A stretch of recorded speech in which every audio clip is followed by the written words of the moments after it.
De milagro su nave no se desarmó antes de volver a Restic, pero pareció estar a punto de hacerlo en varias ocasiones. Cuando llegó al puerto bajó rápidamente de ese armatoste y se puso a caminar dejando la nave atrás para no volver a verla. Tarde o temprano alguien notaría la nave abandonada y al no haber nadie quien respondiese por esta, porque ella no pensaba hacerlo, acabaría siendo incautada y desmantelada, como debió haberlo sido hace más de una década. La cabeza y los brazos le ardían y picaban, pero si se rascaba, las heridas causadas por la lluvia ácida se abrirían y sería mucho peor. Por suerte, la suave lluvia normal ayudaba a aliviar ligeramente tanto el dolor como la picazón.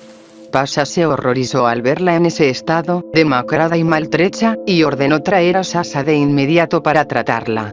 La ocelote estuvo igual de estupefacta al ver el estado en el que había vuelto su amiga. Lo primero en lo que pensó fue en buscar una forma de aliviar el ardor, por lo que la llevó hasta el baño y la inclinó sobre la ducha dejando su cabeza directo bajo el chorro helado y el alivio fue inmediato.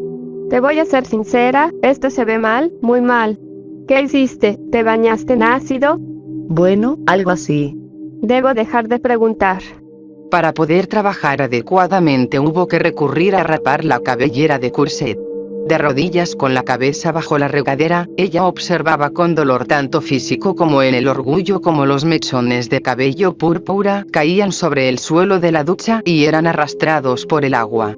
Sasa estuvo horas trabajando encerrada en el baño con Curset. Llegó un punto en el que ya no sabía qué más aplicar, por lo que decidió dejarla descansar por el resto del día, o por lo menos hasta la siguiente sesión, porque sí, tomaría varias sesiones poder tratar todo el daño que Curset había sufrido. Su cuero cabelludo estaba extremadamente delicado, por lo que Sasa tuvo que envolver su cabeza con una toalla para evitar cualquier daño futuro, y que debería usar hasta sanar por completo.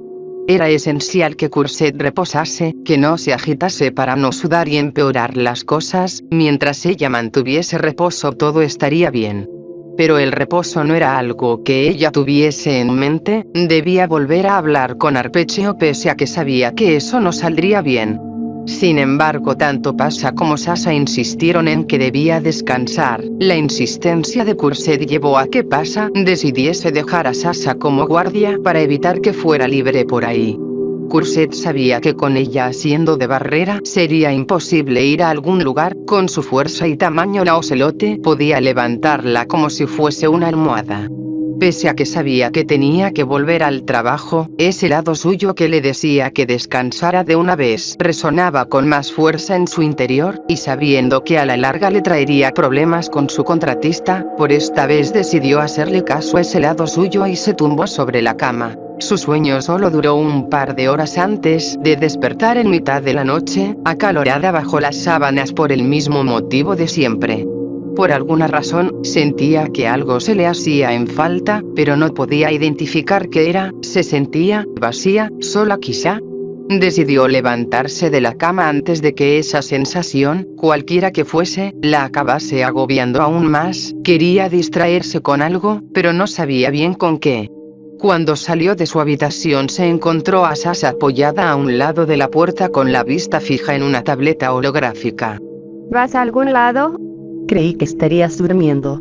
Soy nocturna, puedo pasar días sin dormir más que un par de horas. ¿Y qué hay de ti? No lo sé, creo que tengo hambre.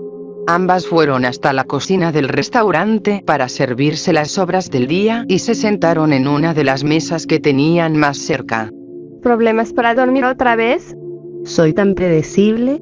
Sentada una frente a la otra mientras comían, Sasa sacó de su bolsillo un pequeño cigarrillo que ella misma había armado y lo encendió. Tras dar la primera bocanada soplaría una nube de humo directo al rostro de Curset que le causaría una ligera tos, y también un leve malestar en la nariz al reconocer el olor de lo que Sasa estaba fumando. Esto te ayudará a dormir. Había olvidado que Sasa solía consumir ese tipo de hierbas y especias. Ella nunca llegó hasta ese nivel, pero con todo el alcohol que solía beber, el humo que le soplaban en la cara sería el menor de sus problemas a largo plazo. Además, si quería volver a dormir, Curset sentía el impulso de hablar, sobre todo por lo que estaba pasando, del caos que había en su mente desde que la rescató de aquella luna distante, pero sabía que Sasha no era la indicada para ese tipo de conversaciones. Simplemente permaneció en silencio, comiendo e inhalando las bocanadas de humo que Sasha soplaba en su dirección. La cabeza ya le daba algunas vueltas cuando estuvo de vuelta en la cama y podía sentir cómo sus párpados empezaban a pesarle. Casi de forma inconsciente se giró en la cama y, abrazándose a sí misma con los brazos alrededor de la cintura, por fin logró quedarse dormida. El día siguiente transcurrió con normalidad, bastante tranquilo y aburrido. Las visitas ocasionales de Pasha la mantenían distraída por algunos minutos, pero con todo, lo único que quería hacer era levantarse y volver a trabajar, pero no podía poner un pie fuera de su habitación sin encontrarse de frente con un tanque viviente. Pese a eso, el servicio al cuarto no era algo de lo que se quejase. El único momento en que pudo cruzar esa puerta fue cuando Sasha la llevó de vuelta al baño para la siguiente sesión, y en parte lo agradecía. El agua fría siempre era un alivio. A media tarde recibió un mensaje en su tableta de parte de Rain. Ya sabía lo que eso significaba. El mensaje indicaba que se comunicase con ella en cuanto tuviese la oportunidad, y ya que no tenía nada que hacer, decidió hacerlo ahora. La yegua se sobresaltó un poco al ver el rostro demacrado de Curset en la pantalla. Intentó tratar de disimular para no hacerla sentir mal o enojarla. Es un lindo turbante, te queda bien. Gracias, evita que el cuero cabelludo se me desprenda del cráneo mientras sana. Las cosas no salieron muy bien por lo que dices. Honestamente, pudieron haber salido peor sin tu ayuda. Lo tomaré como un gracias, y me alegra ver que estés bien. El señor Blinchioni quería hablar contigo, voy a retransmitirte con él. Curset intentó verse lo más presentable posible. Como si pudiera hacer mucho con eso. La transmisión cambió a estática por unos segundos para luego mostrar el rostro de Arpeggio, quien claramente no se veía nada feliz. Ya sé lo que ocurrió, pero aún así, quiero oírlo de ti. Subestimé al objetivo, es todo. No volverá a ocurrir. Espero que así sea, ya es la segunda nave que pierdes. La única razón por la que no soy más drástico contigo es porque Pasha me contó sobre tu estado actual, así como también me contó que trabajas para él. Eso la tomó por sorpresa, porque Pasha se habría arriesgado tanto. Supuso que al saber que trabajaba para la competencia podría conseguirle algo de la misericordia del lince. Aún así, que sepas que se me está acabando la paciencia, y a ti las oportunidades. La llamada acabó ahí. Le habría encantado decirle que habría podido hacer un mejor trabajo si él hiciera mejor su trabajo con las naves que le daba, pero eso sería contraproducente. No tardó mucho en que se le confirmara el descuento por la segunda nave, 2.300.000. Eso la dejaba con menos de 1 millón en la segunda parte del pago. Más lo que había tenido que gastar en Telangana, el pago total ya no llegaba ni a la mitad del monto inicial. Algo bueno había salido de todo esto, por difícil que parezca, sí. Con la información recolectada, Curset había podido armar un perfil de su objetivo.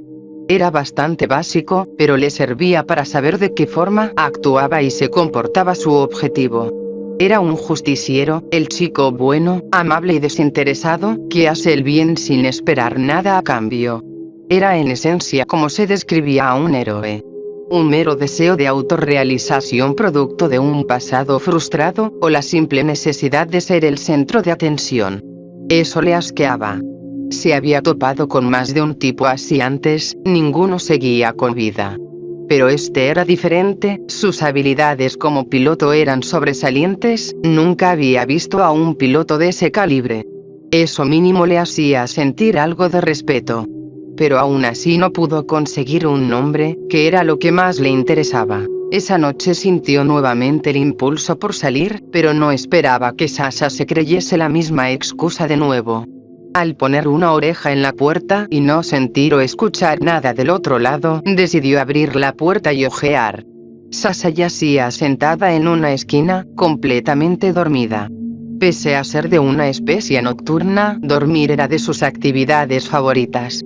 Aprovechó que su guardia no estaba activo para escabullirse y dirigirse a un pequeño almacén que había en la parte trasera.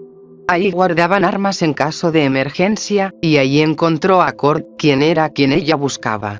La aparición de Curset tomó al lobo por sorpresa, claramente no esperaba verla allí, menos a estas horas. ¿Cómo supiste que estaba aquí? Siempre revisas las armas cuando estás aquí, estás obsesionado con eso. Nunca se sabe cuándo podríamos tener que usarlas. Nunca hemos tenido que usarlas. Nunca se sabe. ¿Me estabas buscando para algo o solo te estás paseando? Cord veía bastante extrañado a Curset. Su actitud no era la usual, se veía decaída, nunca la había visto así antes. De hecho sí, hay algo de lo que quisiera hablar contigo.